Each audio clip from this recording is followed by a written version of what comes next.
re-bienvenue sur la chaîne Signe Daphné. Aujourd'hui, on est le 12 août. Alors, qu'est-ce que ça veut dire? Ça veut dire qu'on commence ce vlog en allant acheter un ou des livres québécois. Venez-vous-en!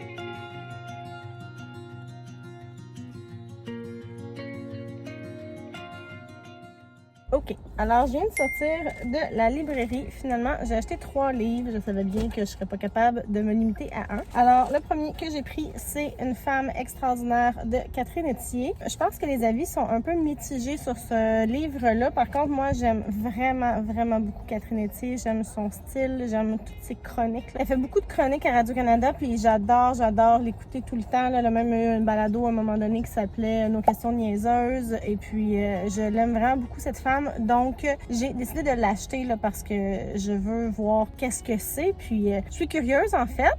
Sinon, mon deuxième achat, c'est Le murmure des Acapis de Roxane Bouchard. C'est le 3e tome de sa série là, avec Joaquin Morales, l'enquêteur qui habite en Gaspésie, puis qui mène l'enquête là, dans ce petit bout de pays-là. Donc, comme j'ai lu les 2 autres, puis que je les possède aussi, je me suis dit que ça serait une bonne idée là, de me procurer le 3e. En plus, c'est une autrice lanaudoise. Alors, en plus, quelqu'un de mon coin, pourquoi pas. Puis en plus, vu que c'est une série, ben peut-être que si je le lis bientôt, je pourrais le rentrer dans mon challenge d'été en série. Là, ça se pourrait. Et finalement, c'était pas prévu. Les 2 autres, j'avais quand même une idée là, de ce que je voulais. En fait, mon idée à la base, c'était d'acheter Roux clair naturel de Fanny Demeule parce que j'en entends parler beaucoup de cette autrice-là, de mes amis de Booktube Québec récemment, dans la dernière année. Puis je pense que c'est celui-là que j'ai envie de découvrir en premier de elle.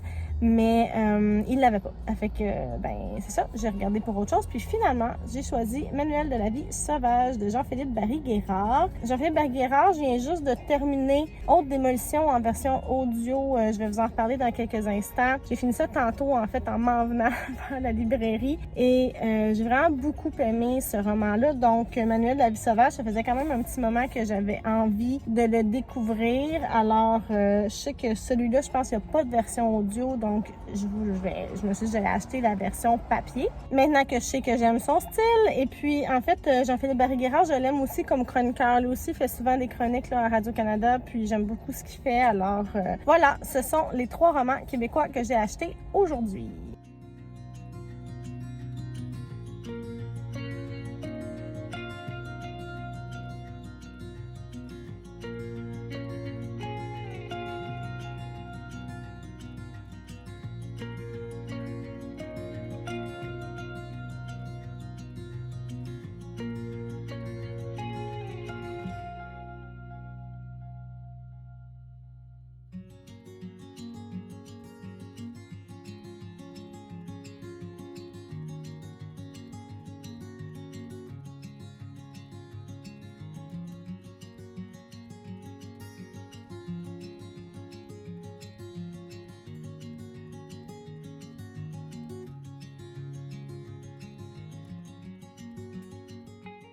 Bonjour, on est rendu dimanche le 14 août. Désolée, j'ai pas pris tellement d'images de ma journée d'hier. C'était vraiment une journée un peu meh pour toutes sortes de raisons. Là. En fait, je me sentais pas tant dans mon assiette, puis j'ai rien fait. En fait, je n'ai que lu toute la journée. Donc, j'aurais pu vous prendre des petites images, mais pour vrai, ça me tentait pas. Fait que moi, je me suis dit, hein, depuis le changement de ma chaîne, que j'y allais selon ce qui me donnait envie, ce que j'avais envie, ce qui me donne le goût. Puis là, ça me tentait pas hier de filmer, ça fait que c'est pas grave. Aujourd'hui, je viens vous parler de mes dernières lectures. Alors, j'en ai fait quand même 4 ou 5.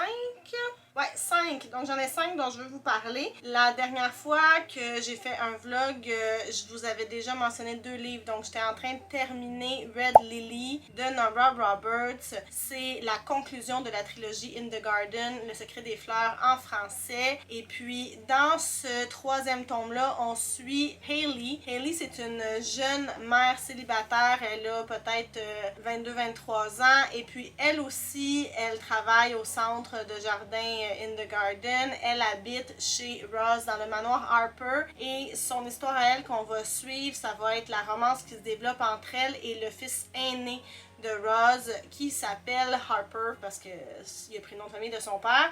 Et puis on continue aussi de découvrir qui était ce fantôme familial qui hante le manoir Harper et qui n'aime pas quand des relations s'installent entre des femmes et des hommes. Donc, il met des bâtons dans les roues. Et puis, comme on conclut l'histoire, tout ça se résout. Je ne vais pas vous dire comment, évidemment, parce que ça fait partie du plaisir. Mais je peux vous dire que de mon côté, j'ai trouvé que cette conclusion-là satisfaisante. Je pense que c'est la romance que j'ai le moins aimée de toute la trilogie. Je trouvais que Harper était très... je suis un homme et je sais tout et tu es une femme, alors tu dois faire ce que je te dis de faire, et ça me tapait ses nerfs. Mais en même temps, le personnage féminin, il disait « Hey, chose, je suis capable de prendre mes propres décisions, t'as pas d'affaire à me dire quoi faire. » Mais quand même, il arrivait à la charmer, puis bon, finalement, à s'entendre. On dirait que ça résonnait moins avec moi un peu, là, ça me fatiguait un petit peu cette attitude-là, mais bon, ça leur appartient, hein, c'est leur histoire d'amour. La conclusion au niveau du fantôme familial était aussi bien. J'ai trouvé que ça allait un petit peu vite à la fin, un petit peu trop bing bang boom, c'est réglé. J'aurais aimé avoir un petit peu plus de viande autour de l'os. Mais somme toute, ce fut une bonne lecture. J'ai apprécié la lecture de toute cette trilogie-là de Nora Roberts. C'est sûr que je vais en lire une autre à un moment donné. Je me laisse toujours une petite pause entre des trilogies quand même. Mais ça veut dire que j'ai quand même fini une série au complet cet été. Donc j'ai commencé le 1er tome, j'ai lu tout de suite le 2e, 3e tome. C'est réglé et j'ai passé un bon moment. Alors si vous aimez les romances avec un petit côté là de paranormal, rien qui fait peur, rien qui est trop troublant, je vous conseille de découvrir cette série-là. Ensuite, je vous avais dit que j'étais en train de lire la version audio de A Darker Shade of Magic, le 1er tome de Shades of Magic de V.E. Schwab. Donc ça, c'est terminé. Donc c'est un monde que je découvrais. On est dans un monde où il y a 4 Londres parallèles. Alors dans les différents Londres, la magie est peu ou pas ou beaucoup présente de différentes façons. Donc il y a le Londres gris où il n'y a pas du tout de magie. Il y a le Londres rouge où la magie est présente au quotidien, les gens l'utilisent de la bonne façon. Il y a le Londres blanc où la magie est très présente, mais ça devient comme une espèce de quête de pouvoir. Et il y avait Londres noir qui a été annihilé, qui n'existe plus. Et dans ce monde-là, il y a certains gens qui ont le pouvoir de pouvoir passer à travers les mondes. Notre personnage principal qui s'appelle Kel est un de ceux-là. On dit c'est un Antarai. Il y en a presque plus des gens comme lui, donc ils sont juste 2. Donc c'est vraiment un pouvoir spécial, rare. Et puis donc il va d'un Londres à l'autre. Et puis un jour il va se ramasser avec un objet qui vient du Londres noir. Il sait pas pourquoi, il sait pas comment, mais il se dit je dois aller le retourner au Londres noir. Et sur sa route, il va rencontrer Delilah Bard, qu'on appelle Lila, qui est une espèce de jeune fille avec du bagou, avec un sens de la débrouillardise incroyable. Elle a peur de rien et puis ensemble ils vont se lancer dans cette quête qui ne sera pas facile. Ils ont quand même pas mal d'obstacles sur leur chemin et puis pas mal aussi d'ennemis à contourner ou battre. Donc c'était le 1er tome de cette trilogie-là. J'ai bien aimé ma lecture, j'ai trouvé ça divertissant. J'ai beaucoup aimé les personnages de Kel et de Lila. J'aimais leur interaction, l'espèce de banter entre les deux. C'était super le fun à suivre. J'ai trouvé que les vilains étaient vraiment très vilains. Je les aimais vraiment pas. J'ai trouvé terrible. Le monde, l'idée là en tant que telle, c'est super bon. C'est riche au bout. minutes. Le style d'écriture correct, j'ai bien aimé, mais j'ai pas été autant transportée que quand j'ai lu La vie invisible d'Adi Larue, de la même autrice, mais j'ai quand même bien aimé ça. C'est une lecture que j'ai beaucoup appréciée. J'ai donné 3 étoiles, c'est peut-être plus un 3.5 sur Goodreads. Quand même, c'est sûr que je vais lire la suite. J'ai l'impression aussi que comme c'était un premier tome, il fallait asseoir le tout. Il fallait expliquer le monde, il fallait expliquer le système de magie, il fallait présenter les personnages. Maintenant, on les connaît tous, on connaît tout ça. Donc, je m'attends à ce que dans le tome suivant, le tout soit comme creusé, qu'il y ait des enjeux très importants et tout. Alors, j'ai hâte de voir la suite. Je vous le recommande si vous aimez les histoires de fantasy avec des mondes créés, des mondes imaginaires avec des personnages intéressants. Et ce que j'ai surtout aimé, c'est que malgré le fait qu'on a 2 personnages, un personnage masculin et féminin, ça aurait été très facile que ça tourne en romance, mais non, c'est pas ça. L'objectif, c'est vraiment de retourner l'objet, puis c'est sur là-dessus que l'autrice se concentre, puis ça, là, moi, là, j'aime ça. Pour moi, c'est gagnant. J'aime voir une relation se développer puis tomber pas automatiquement dans la romance. Ça me plaît. Alors, je vous le recommande si vous l'avez pas encore lu.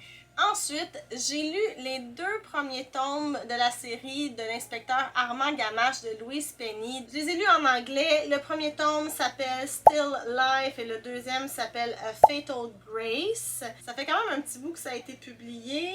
On parle de 2007 là, pour le premier tome chez St. Martin's Paperbacks. Évidemment, ça a été traduit aussi en français. Alors, dans cette série de romans-là, ce sont des romans policiers, mais je pense qu'on dit des cozy mysteries, si je me trompe pas. On suit l'enquêteur Armand Gamache qui va essayer de résoudre des crimes, des meurtres et tout. Donc, dans le premier tome, Still Life, c'est une dame qui s'appelle Jane Neal. Jane Neal, qui est une femme sans histoire que tout le monde aime, qui habite le village de Three Pines, donc 3 pins, j'imagine, je sais pas s'ils l'ont traduit en français, mais bon, en tout cas. Elle habite Three Pines et elle est retrouvée morte. On pense à un accident de chasse, mais on n'est pas certain, donc il va mener l'enquête, l'inspecteur Gamache. En menant l'enquête, on découvre tous les personnages qui peuplent ce petit village enchanteur qu'est Three Pines. Ça a l'air vraiment d'une carte postale. Le petit village qu'on voit là, dans notre tête, là, avec le petit parc au centre, entouré de belles petites maisons et de boutiques charmantes, avec des grands arbres, un petit étang, où tout le monde se parle, tout le monde s'aime, tout le monde s'entend bien. Il y a des personnages hauts en couleur, il y a des personnages grincheux et tout. Donc on découvre tous ces gens-là au fur et à mesure que l'enquête se déroule. J'ai vraiment beaucoup aimé ça. J'ai trouvé ça très, je sais pas comment dire, très addictif. J'avais envie de savoir qu'est-ce qui allait arriver. J'avais envie de savoir qu'est-ce qui était arrivé à Jane. Est-ce que c'est quelqu'un qui l'a tué? Pourquoi? Comment? C'était quoi le motif? Etc. J'avais du plaisir à passer du temps avec ces gens-là qui habitent le village. J'aime beaucoup le personnage d'Armand Gamache. On est avec lui souvent, mais en même temps, on voit la perception que les autres ont de lui. C'est super intéressant. C'est un homme intelligent, un homme sensible. Franchement, j'ai beaucoup aimé ma lecture. J'ai trouvé que le dénouement était un petit peu prévisible quand même, là. Je l'avais un peu vu venir, mais ça n'a pas gâché mon plaisir. J'ai quand même aimé ça, tellement que j'ai tout de suite tombé dans le deuxième tome, Fatal Grace. Celui-là aussi date de 2007, a été publié aussi en français. Encore une fois, on suit l'inspecteur Gamache. Par contre, ça se passe à Noël, cette enquête-là. Encore une fois, à Three Pines, petit village où il se passe beaucoup de crimes, ça a bien de l'air. Et puis là, c'est une dame qui venait juste d'acheter une maison là, 1 an auparavant dans le village qui s'appelle Sissi de Poitiers, qui est assassinée lors d'une partie de curling sur le lac alors que tout le village est présent. Donc c'est quand même une espèce de meurtre assez hors du commun, inventif on dirait, et personne n'a rien vu alors qu'il y avait plein de gens autour. Est-ce vraiment le cas? Et puis là, Armand Gamache va venir mener l'enquête encore une fois. On passe quand même un bon moment là, au début du roman, au moins le 5e, je vous dirais, à juste passer du temps avec les personnages qu'on a appris à connaître dans le roman précédent, les villageois de Three Pines dans leur festivité de Noël, leur tradition, qu'est-ce qu'ils font pour fêter Noël, les fêtes, le jour de l'an, etc. Et ça prend quand même un moment là, avant que le meurtre se produise. Donc, ce bout-là, je vais vous avouer, en plus, on est en plein mois d'août, là, puis là, je lisais genre sur des tempêtes de neige, puis manger de la tourtière, puis tout ça. Fait que j'étais comme, c'est étrange. Je trouvais que fallait comme y arriver. Là. Fallait qu'on passe aux choses sérieuses parce que je perdais un peu mon intérêt. Mais une fois que c'est arrivé, je trouvais que c'était très intriguant. J'ai deviné plus facilement celui-là qui était le lait coupable. Des choses que j'avais vu venir, d'autres choses non. Mais j'ai quand même trouvé que tout ça était très bien ficelé. Puis pour vrai, ce que ça me donne, ces romans-là, c'est que j'ai envie toujours de savoir qu'est-ce qui se passe. Il y a comme une espèce de tension qui s'installe au fil de la lecture. Puis je veux tourner les pages. Je ne veux pas arrêter. Donc c'est très réussi là, pour ma part. Je trouve que le style de l'autrice est excellent. Là. Quand on peut pas déposer un livre, ça parle. Ça veut dire que c'est bien écrit. Ça veut dire qu'on est vraiment amené. En tout cas, moi, je suis amenée dans l'histoire. Donc c'est vraiment de bonne lecture pour ma part. Les deux, je leur ai donné 4 étoiles. Et j'ai déjà commencé le 3e qui s'appelle The Cruelest Month, qui se passe celui-là à Pâques. Mais là, je viens juste de commencer. Je sais même pas c'est quoi encore le crime qui va être commis à suivre.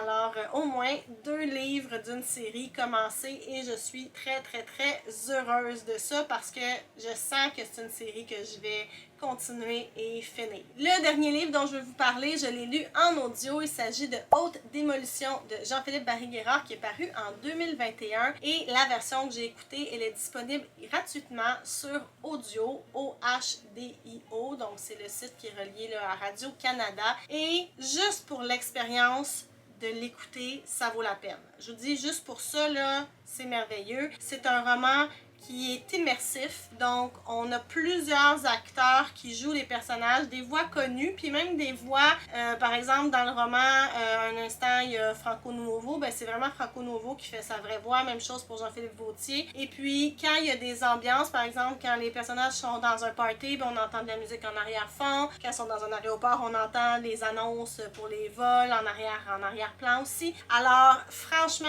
juste l'écouter comme ça, là, ça, c'est formidable. Pour ce qui est de l'histoire, maintenant, pour Démolition, on est dans le milieu de l'humour. On suit un jeune humoriste de la relève qui s'appelle Ralph Massy. L'histoire est racontée à la 2e personne singulier, donc c'est la blonde Laurie de Raph qui lui raconte ce qui lui arrive. Donc il rencontre Laurie, éventuellement Laurie va devenir son ex-copine. Puis on suit dans le fond Raph dans son parcours de jeune humoriste qui finalement va obtenir du succès et aussi vivre une rupture amoureuse et avoir beaucoup de difficultés à s'en remettre. Il va vraiment être dans les excès de toutes parts. Et puis parallèlement à ça, on voit aussi un peu le milieu de l'humour, là, puis il y a des échos avec le mouvement MeToo, des comportements non acceptables que plusieurs humoristes ont ont encore. Toujours des affaires qui sortent encore cet été. Tout ce qui est dans ce milieu-là, là, avec aussi la fête qui vient avec et tout ça. Et c'est un roman que j'ai vraiment beaucoup aimé. C'est sûr que pour moi, de l'écouter dans ce format-là, déjà c'était gagnant. Là, je vous dis, là, juste pour ce format-là, 5 étoiles. Pour ce qui est de l'histoire, ça m'a pris quand même un moment à m'habituer à la narration au-dessus puis au concept là, que c'est quelqu'un d'autre qui raconte au personnage ce qui va lui arriver dans le futur.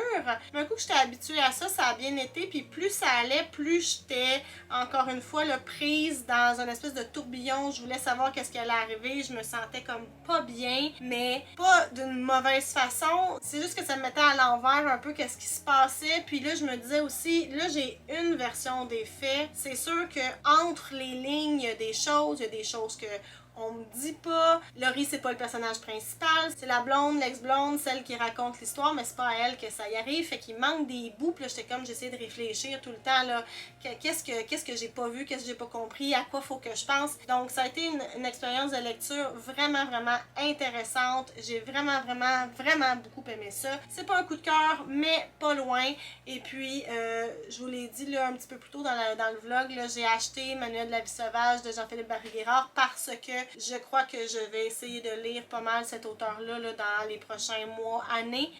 Ouais, ça a vraiment été une lecture. Je pense que c'est une lecture dont je vais me souvenir longtemps. Ça, c'est toujours bon. Donc, je vous conseille énormément d'aller écouter la version audio de Haute Démolition. Il y a aussi la version de Royal du même auteur qui est disponible sur audio que je vais probablement écouter là, dans un futur assez proche. C'est juste que je veux pas lire tous ces romans très rapprochés parce que je pense que ce sont quand même des romans qui me font de l'effet, un genre de roman coup de poing, je veux pas être dans les clichés, mais quand même. Et puis, je veux laisser un petit peu de temps entre chacune de mes lectures. Donc voilà, ça fait le tour de mes dernières lectures. Alors, comme je vous l'ai dit, là, je suis en train de lire le 3e tome de Armand Gamache. Et j'ai aussi commencé en audio People We Meet on Vacation, une petite romance. C'est pas une série, mais ça faisait vraiment longtemps que je l'avais réservé là, pour l'écouter en audio. Puis là, il est arrivé maintenant. Fait que je le prends maintenant. Puis c'est quand même quelque chose d'assez estival, je pense. Fait que ça fit quand même avec le mois d'août.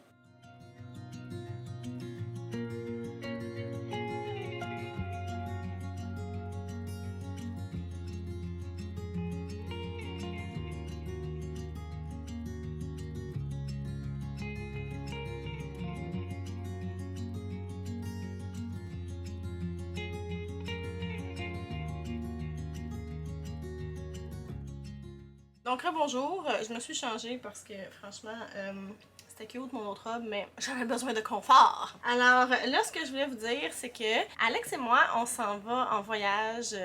Donc on part en septembre pour environ 10 jours en Grèce. Donc évidemment, vous pouvez vous attendre à un vlog de ces vacances là, à notre retour. Mais là, ce que je voulais vous montrer aujourd'hui, c'est comment j'utilise mon bullet journal pour planifier des voyages. Donc, ben, pas juste mon bullet journal, en fait, comment j'organise mes voyages parce que j'aime ça être organisée, j'aime ça avoir des listes et tout, puis ça date pas d'hier, vous allez voir. Comme là, dans le fond, pour notre voyage, on a pris quelque chose comme un tour organisé. C'est pas tant dans mes habitudes. Habituellement, j'aime organiser mes voyages moi-même, mais celui-là répondait quand même bien à ce qu'on aurait voulu voir de toute façon. Alors, ce que je fais habituellement quand on va planifier un voyage ou chercher des idées de quoi faire sur place et tout, c'est que j'achète un guide de voyage. Oui, je suis très old school et j'achète un guide de voyage papier. J'achète pas mal tout le temps les Lonely Planet parce que je les aime vraiment beaucoup. Ça fait des années, là. Ça fait genre depuis au moins 2005 que j'utilise ces guides-là, puis je les trouve vraiment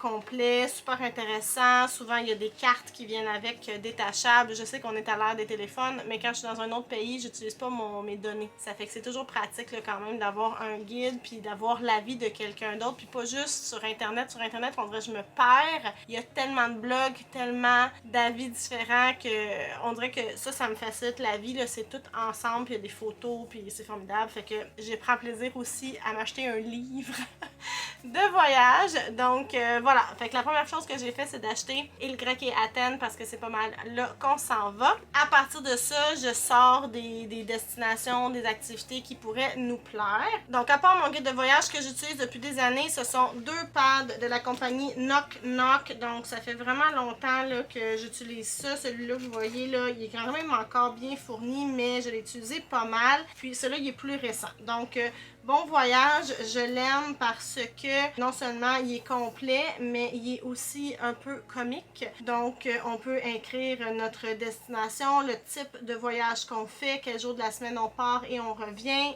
le mois, la date, à l'heure avec notre numéro de vol. On peut cocher si c'est un voyage en voiture. Puis après ça, on a des catégories de choses à faire bien à l'avance, 2 semaines avant, 1 semaine avant, 1 journée avant, la journée du départ et pendant qu'on passe la porte. Et puis j'aime particulièrement celle-là, là, la journée du départ, Freak Out from Stress. Alors c'est écrit sur la liste, il faut le faire. Et puis si vous avez des enfants, Sedate Children, donc donner des sédatifs à vos enfants. Je trouve ça formidable. Et puis avant, il faut acheter beaucoup de nouveaux vêtements, c'est écrit sur la liste, alors il faut le faire. Donc j'aime vraiment beaucoup ça. Utiliser cette liste-là, je la trouve comme je vous disais, complète et drôle. Puis ce que j'aime aussi, c'est que je les garde. Donc, comme vous pouvez voir, j'ai tous mes anciens voyages là, ici, là, avec les différentes dates, où je suis allée, qu'est-ce que j'ai fait. Donc, ça me fait des souvenirs là, que je peux garder pour, je sais pas, pour me remémorer là, toutes les belles destinations que j'ai vues et tout. Donc, voilà, j'en ai vraiment pas mal ici parce que j'aime beaucoup voyager. Puis, les 2 dernières années, ça n'a pas été facile, on va se le dire. Puis, ce que j'aime aussi dans cette liste-là, c'est qu'il y a de l'espace. Il laisse des lignes, donc on peut rajouter des trucs qui nous concernent plus précisément. Par exemple, moi, à chaque fois, j'embarque. Il y en a que j'ai pas besoin d'utiliser. J'ai pas d'enfants, fait que je vais pas donner de sédatifs à mes enfants. Par contre, je peux peut-être rajouter, exemple, donner les informations à ma mère ou faire la litière des chats, etc., qui sont pas écrits, mais j'ai de la place pour les rajouter. Donc, j'adore ces petits blocs-là. Bon voyage de la compagnie Knock Knock. Je crois que ça doit se trouver en ville, mais souvent, chez Indigo, ils les avaient là, dans le temps. Je pense que ça doit exister encore, ça se peut pas, mais c'est parce que ça dure vraiment longtemps aussi en même temps. Puis, ce deuxième bloc-là, qui vient aussi de la même compagnie, c'est Pack This. Donc, on peut écrire notre destination. Est-ce qu'il va y avoir un événement spécial ou pas? Combien de jours? C'est quoi la température attendue? Puis, on a en catégorie. Donc, les choses de base, les divers, les vêtements, puis l'hygiène. Mais encore une fois, il y a des sous-catégories. Donc, par exemple, des documents, des sacs, des trucs pour faire du lavage, des contacts, la technologie, donc les chargeurs, les fils, etc. Des trucs pour le travail, si jamais c'est un voyage pour un travail, un voyage d'affaires. Donc, on a vraiment beaucoup de catégories. Puis, à côté, on peut même voir la quantité. Puis, il y a l'espace pour les cocher. C'est assez complet, là, ça n'est pas vraiment arrivé de devoir en rajouter, mais il y a quand même possibilité ici là, de rajouter. Il y a des petites lignes en surplus là, dans ces trucs-là. Donc, je l'ai encore une fois utilisé plusieurs fois dès que j'ai commencé quand j'ai trouvé ça, en fait, là, je me suis dit, mon Dieu, c'est formidable, je vais utiliser ça. Donc, voilà, je l'utilise maintenant et ça aussi, je les garde comme vous voyez. Parce que ça fait des souvenirs, j'aime ça. Les cahiers Bon Voyage, je les utilise depuis au moins 2007. Alors, ça fait quand même longtemps. Puis, depuis 2007, qu'est-ce qui est arrivé de nouveau dans ma vie environ en 2016? Je vous dirais, évidemment, c'est le Bullet Journal. Donc, j'ai sorti mon vieux Bullet Journal là, de 2018-2019 pour vous montrer comment j'avais organisé notre voyage en Angleterre là-dedans. J'avais décidé de prendre des pages dans mon Bullet Journal pour l'organisation, puis j'ai fait pareil pour la Grèce, je vais vous montrer dans quelques instants. Donc, ce que je vous conseille de faire, c'est d'écrire les villes, les destinations où vous allez passer, où vous pensez vous rendre, de noter des trucs que vous aimeriez voir, que vous aimeriez visiter, les trucs qui vous intéressent. Moi, je mets des petites étoiles à côté des trucs qui sont vraiment pour moi importants. Et puis, évidemment, on est 2 à voyager, fait que je consulte Alex là-dedans. Donc, ça donne toujours des idées de qu'est-ce qu'on peut faire là-bas, qu'est-ce qu'on priorise, qu'est-ce qu'on peut se dire, si on a le temps, on y va, puis qu'est-ce qu'on se dit, bon, ben ça, finalement, peut-être que ça sera pour une prochaine fois ou je préfère voir autre chose. Donc, ça donne quand même une idée. Fait que j'avais fait ça pour le voyage à Londres. J'avais noté des trucs à Londres comme tel qu'on voulait voir absolument. Donc, on avait effectivement fait le Harry Potter Walking Tour. On avait vu le Shakespeare Globe Theatre. Le British Museum, vous voyez, je suis pas allée. C'est quand même un regret. Alors, peut-être un jour, mais on n'avait pas pu y aller. Par contre, on est allé à Stonehenge. À York, on a fait pas mal tout ce qu'on avait mis là, sauf le Ghost Tour. À Liverpool, on était allé voir The Beatles Story puis The Cavern Club. Ça avait fonctionné. Et à Bath, on était allé voir le Jane Austen Center, les Bains Romains, The Cotswolds, Stonehenge et tout. Fait que ça m'aide à m'organiser, de noter qu'est-ce que j'ai envie d'aller voir. Puis de l'autre côté, j'avais marqué les dates où on serait parti avec on serait où. Dans le fond, donc on allait du 25 décembre au 27 décembre, on était à Londres, donc qu'est-ce qu'on faisait le 25, le 26, le 27. Le 28 au 30, on était aux alentours de Bath, donc qu'est-ce qu'on faisait le 28, le 29, le 30. Ensuite à Liverpool, la même chose pour York, après ça un retour à Londres pour revenir au Canada ensuite. Donc ça me donnait comme un genre d'horaire. On se dit cette journée-là on fait ça, cette journée-là on fait ça. C'est vraiment nous autres qui avions fait notre itinéraire aussi, fait c'était différent. Mais ça permet de donner une espèce de vue d'ensemble du voyage, puis essayer de regrouper des choses aussi là, qui sont peut-être proches les unes des autres. Par exemple, on avait fait Jane Austen Center puis City Walk dans Bath parce que, ben c'est ça, on voulait passer une journée là. Puis après ça, Stone Edge, on était allé le matin, je pense, puis l'après-midi, ça nous avait laissé du temps pour faire autre chose. Donc en tout cas, fait que ça donne des idées pour s'organiser notre itinéraire. Donc, pour la Grèce, je vous montre ce que ça donne. Donc voilà, pour l'instant, il n'y a pas de couleur, mais probablement que j'en rajouterai. J'ai pris une petite police là, qui fait un petit peu grec ancien. Je l'aime beaucoup. Donc on va être parti du 11 au 22 septembre. Alors j'ai écrit dans le fond à tous les jours ce qui est prévu avec notre itinéraire qui est déjà organisé dans le fond par la compagnie. Puis ce que ça fait, c'est que ça permet de voir quand est-ce qu'on a du temps libre. Par exemple, la journée où on arrive à Athènes le 12 septembre, ben,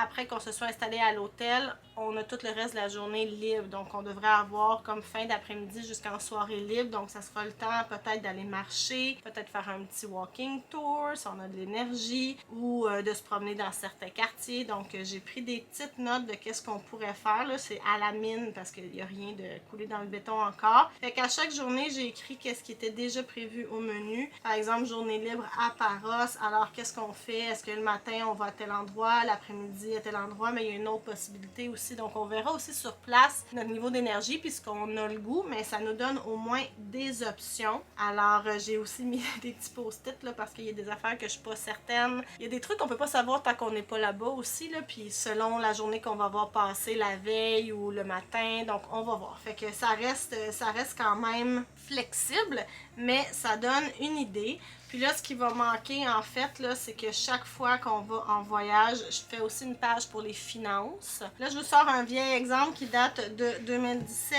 mais quand on était allé au Vermont, Alex et moi, j'avais fait une liste là, de qu'est-ce qu'on achetait, ça coûtait combien, qui l'avait payé avec les totaux pour ensuite là, pouvoir arriver à équilibrer le tout. Donc, je prévois faire ça aussi pour le voyage en Grèce. Sinon, la dernière chose que je fais quand je vais en voyage, c'est que je me garde des pages pour venir écrire de différentes façons, me garder une page dans le fond de souvenirs. Donc je l'avais fait pour l'Angleterre, je l'ai fait aussi je crois pour le Mexique, mais donc dans le centre j'ai écrit Angleterre, puis là tout autour les endroits, les activités, les trucs qui m'ont marqué, qu'on a fait, puis comme ça, quand je le regarde, on dirait que j'ai mon voyage en une page. C'est aussi fort que des albums photos, qu'un carnet de voyage. En fait, je fais tout ça aussi. Là. Je prends des photos, là, je vais faire le vlog, je tiens un carnet de voyage pendant que je voyage, mais j'aime aussi faire ça. Puis c'est une bonne façon, là, quand il y a des petits temps morts aussi, là, de combler quand on est en attente, soit dans le train ou peu importe. Alors voilà. Bon, fait que j'ai cherché un petit peu, là, mais je ne trouve pas où est-ce que j'avais fait ma page là, avec la calligraphie pour le Mexique, avec tous les trucs que j'avais fait. C'est dommage parce que franchement, je me rappelle que je l'aimais beaucoup cette page-là, fait que je vais sûrement la retrouver un moment donné. Mais là, bon, ça arrive pas pour maintenant. Donc, c'est ce que je voulais vous montrer pour aujourd'hui dans mon bullet journal pour organiser les voyages. J'ai aussi une méthode pour organiser les vêtements parce que je pars toujours juste en bagage de cabine. Alors, peut-être que je le filmerai là, avant de partir pour vous le montrer. Si ça vous intéresse, dites-moi là dans les commentaires. Donc, ce sera tout pour ce petit vlog. Comme d'habitude, toutes les informations sur les livres que je mentionne, sur le matériel que j'utilise se retrouvent dans la barre d'infos juste en bas. Alors, allez voir ça. Vous allez pouvoir aussi y trouver toutes les informations pour venir me rejoindre sur les réseaux sociaux. Et si jamais vous n'êtes pas encore abonné à ma chaîne et que le cœur vous en dit, n'hésitez pas, abonnez-vous, ça fait toujours plaisir. Je vous souhaite une bonne journée, peu importe où vous êtes. Merci encore une fois d'avoir été là. Vous savez pas à quel point vous êtes apprécié et je vous dis à bientôt. Bye!